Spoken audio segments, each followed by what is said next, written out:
Yep. So today we are doing part 7 of our conversation. We're still working on the project that is transforming this space into an agroforestry and a fruit farm. We have done quite some progress, I can assure that. I'll give you two things in this video today. The first one is the PawPaw planting PawPaw, which we are doing 200 pieces in this place. Then the second part of the video, I'll just show you the update of how far we have gone. So what we are doing, we are planting a PawPaw today. We have done a space of 2 by 2 meters. You can see there. There's something special you are going to see from what we have done. I want you to tell me what you will see and what you will observe before I give you what we have done. What do you think we have done differently from the PawPaw planting when you compare it with what we did for the pixies and the mangoes? So one thing is the distance here is 2 by 2. So you see 2 meters there by 2 by 2. Whatever we are planting is what is called Malkia F1 breed of PawPaws, and because we are yet to do the whole farm maintenance, we are just creating a space which is sufficient for us to maneuver around as we continue doing the other adjustment. So these are our holes. And then from there, as always, we prepare it using this soil plus a manure, goat manure to be specific. It is easily available here, and actually it is the best. So one of the conversations which I'll let you know about PawPaw farming is the biggest threat to PawPaw farming. I'll highlight some of them, but the biggest one is root rot. And what is causing root rot? It is caused by excess water or water logging, to be simple. So we have to create a solution for that, and that is what I was asking you to identify. So as we move to the other sections of already planted sections of PawPaw, I can show you the fodder. So we are going to do 2 lines of fodder here. So the first line is already done. That is pak chong for you. So this is just a sample of what we have done already. I am sure by the time we'll be doing part 10, that one will already be up. So this is our plants. They are doing quite well. That is the Caranda for you. It's Grevillea for you. It's another Grevillea. It's doing quite well. That's an indigenous one. This is the Croton for you. This is an indigenous one. It's called Soge. And you can see the progress is quite good. So we have this one. This is pine, Casorina, something like that. Then this one is evergreen. You can see it's amazing. The shoots are coming up very well. So we are making some good progress. It's Grevillea.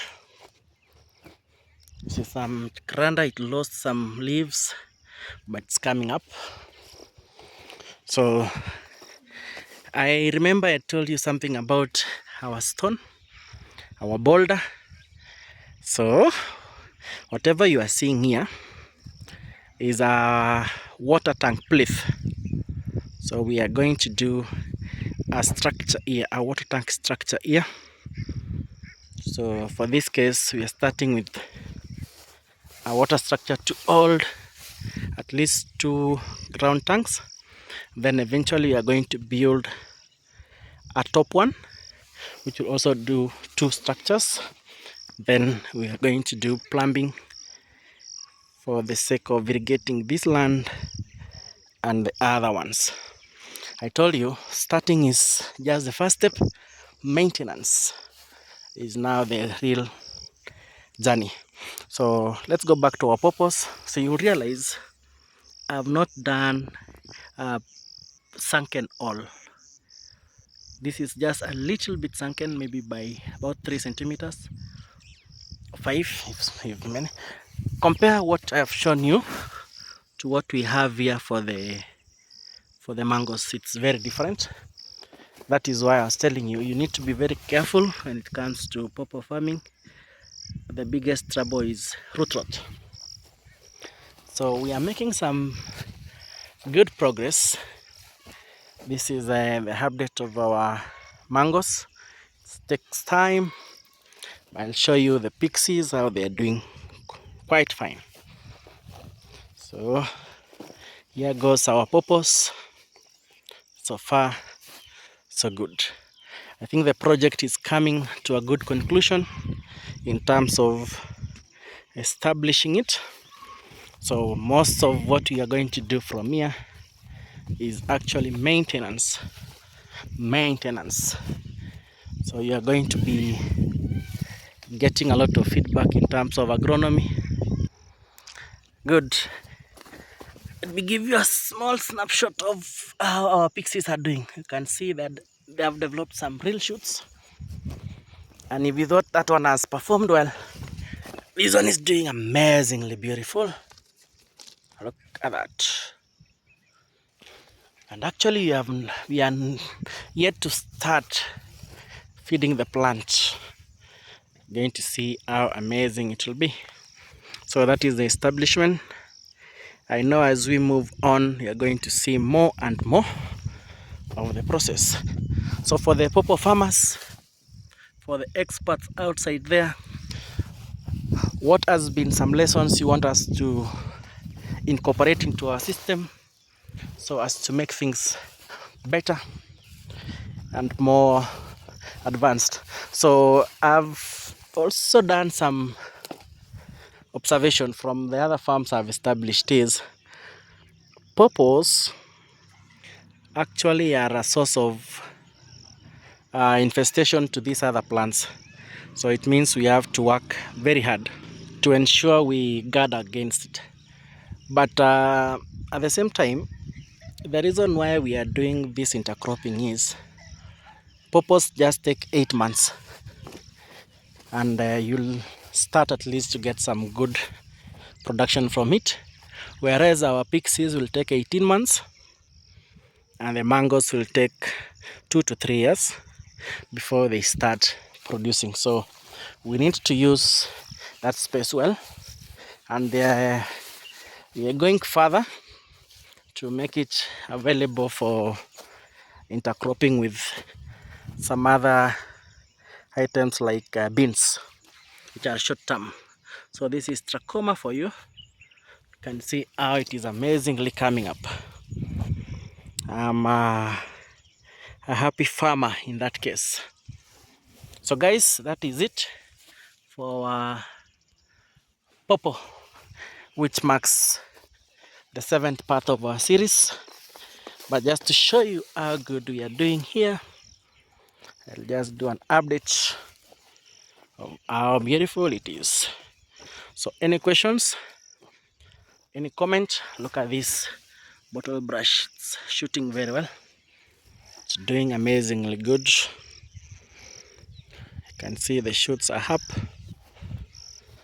That is amazing. We actually have some flowers already popping up from this. I'll show you.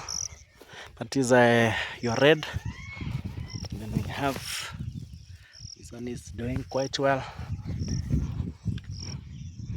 So the next time I'll be talking to you, I know we'll start managing these things now. Then we'll do some foliars for the plants. Let me show you this flower. So it's there. It means we are making some good progress. If you were here the other time when we were starting, you know how far we have gone. So far, so good. In case you want such a project to be done for you, talk to us at 0703 673 865. That is from the Farm Investment High Sahara Mentor.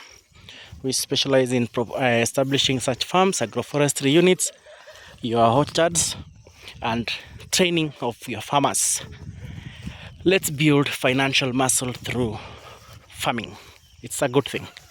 We say we need a farmer 3 times or more in a day. Thank you so much. Until next time, take care of yourself.